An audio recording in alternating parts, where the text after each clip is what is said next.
I'm Kaylee, and these are the books that I read in January.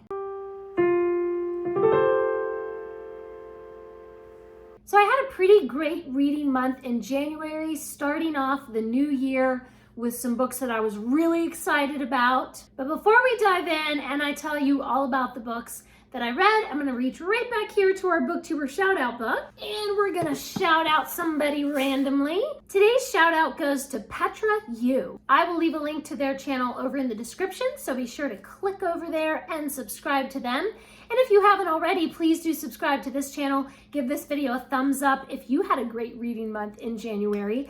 And follow me over on Goodreads and Storygraph and Instagram and Twitter and all the places. I read 15 books in January, which is a lot less than what I normally read in a month, mainly because I only read 4 picture books. You guys, if you watch my monthly wrap-ups, you're used to me coming in and saying, I read 40 books this month, I read 50 books in this month. But 20 of those were children's picture books. So this month, my numbers appear to be lower just because I wasn't reading that many picture books in January. I have a humongous stack of picture books that need to be read and reviewed, which the publishers have so kindly sent to me, and I've kind of gotten behind in my reviewing for publishers. So hopefully in February that'll change and I'll be back here saying, I read 60 picture books, so let's hope that I can get on the ball with some of those picture books. But the month of January just was not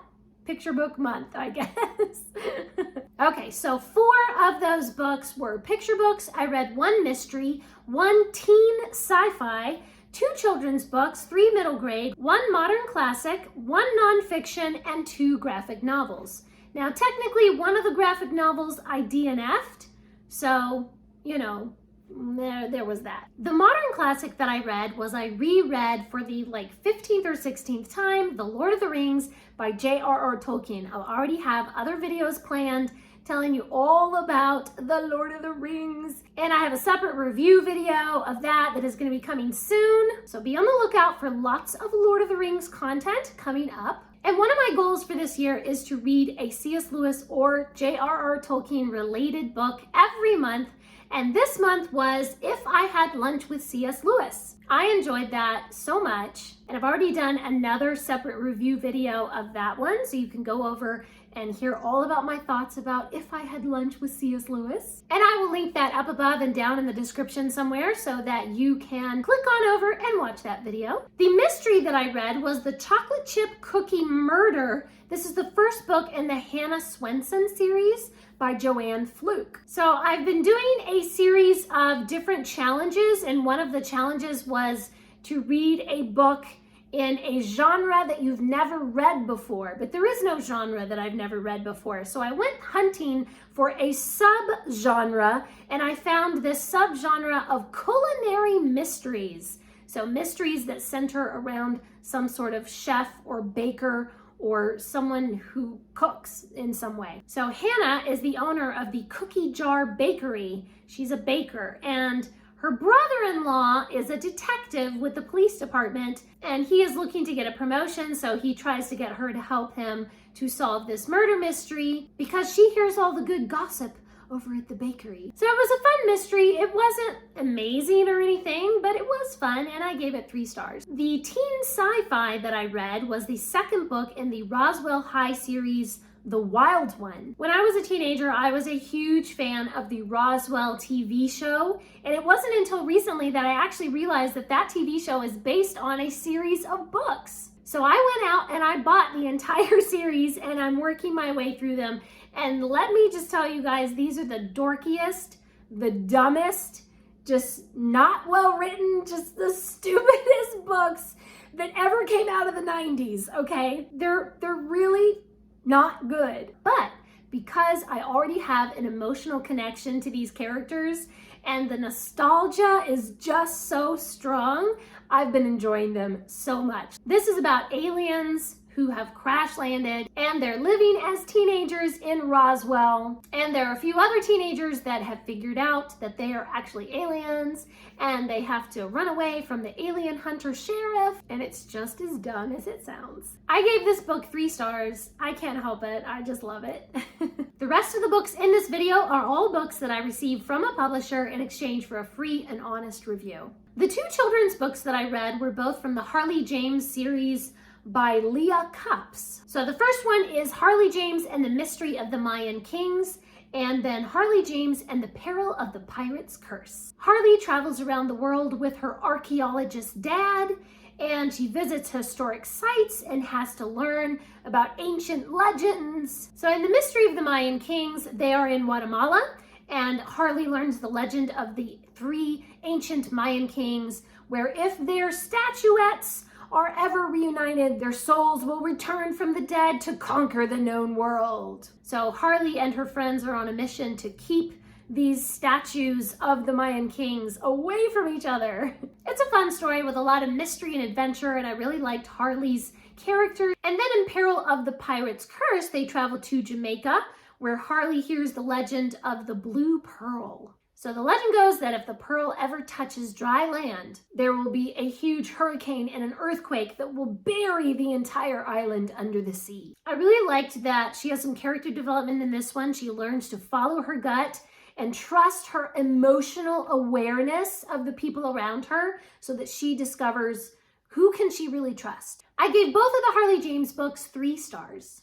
I also read the final book in the Explorer Academy series, The Forbidden Island by Trudy Truitt. I have loved the entire Explorer Academy series. It is just such great adventure, and there's spies and all kind of fun stuff. But the coolest thing is that as we follow the explorers in their travels around the world, we get to learn about real historical sites and real conservation efforts for endangered ecosystems and endangered animals. So as the kids are learning this stuff, we get to learn about it too. I really can't tell you much about this book because it's the final book in the series, so, spoilers. But I can tell you that it's about a boy named Cruz, and he and his friends have been going all around the world searching for clues, pieces of a puzzle that his mother left for him before she died. So in this final book, they're looking for that final clue. And of course, there are spies and bad guys who are closing in on them, and they're looking for the puzzle pieces as well. I really loved that this book just came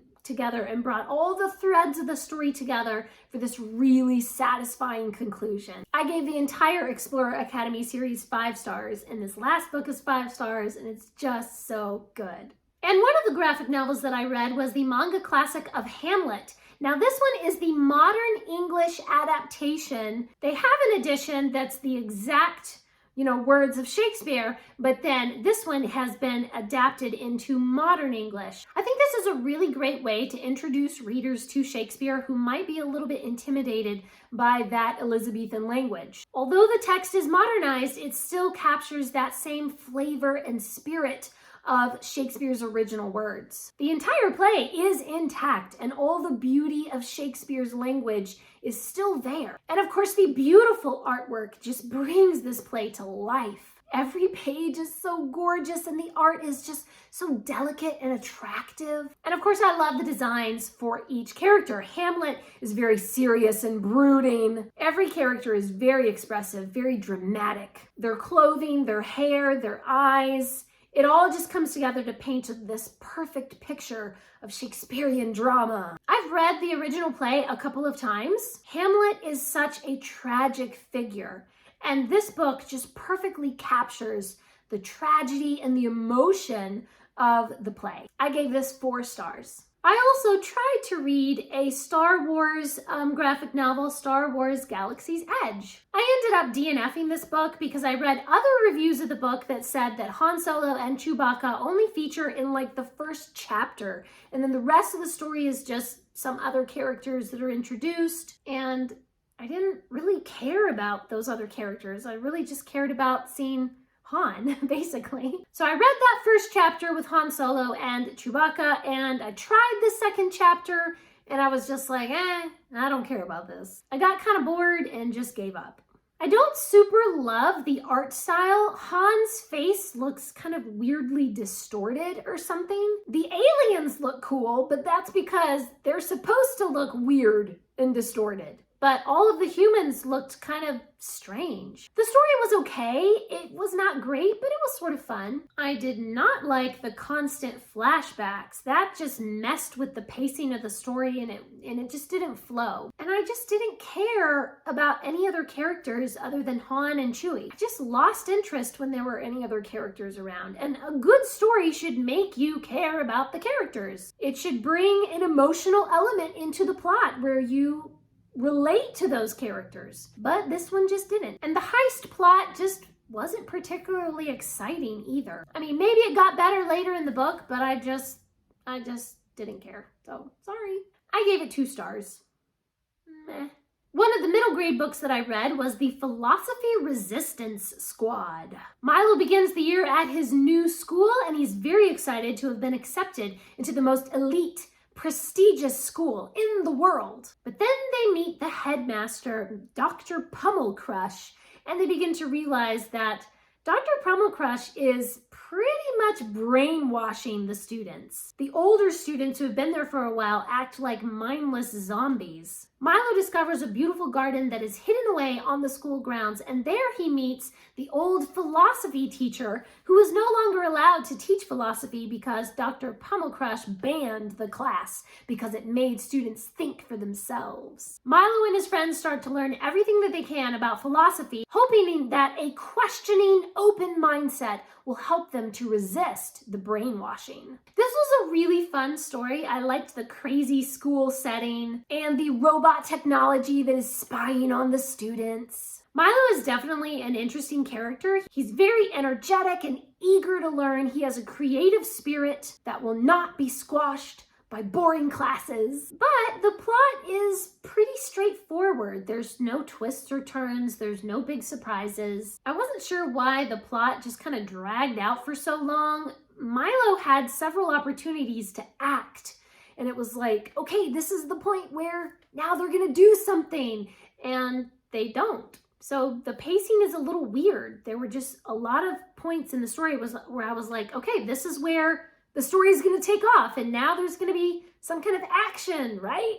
And there's not. They just kind of sit around and talk. But overall, it was a fun book. I ended up giving this book 3 stars. And the last book that I read is Always Clementine. Clementine is a lab mouse. A genetic experiment has given her super intelligence, and she does her very best to solve every maze and puzzle that the scientists give her. Clementine befriends a chimp named Rosie in one of the cages. But when a scientist with a guilty conscience sets Clementine free, she begins a wild journey to prove her worth and hopefully save Rosie from the lab. In the meantime, Clementine writes letters to Rosie, which are never written or posted, and she tells Rosie about all of her adventures. This was a really cute book. I love stories about mice and that underdog that has the courage to stand up and face the giants. This story is very thoughtful and emotional as Clementine reflects on what does it mean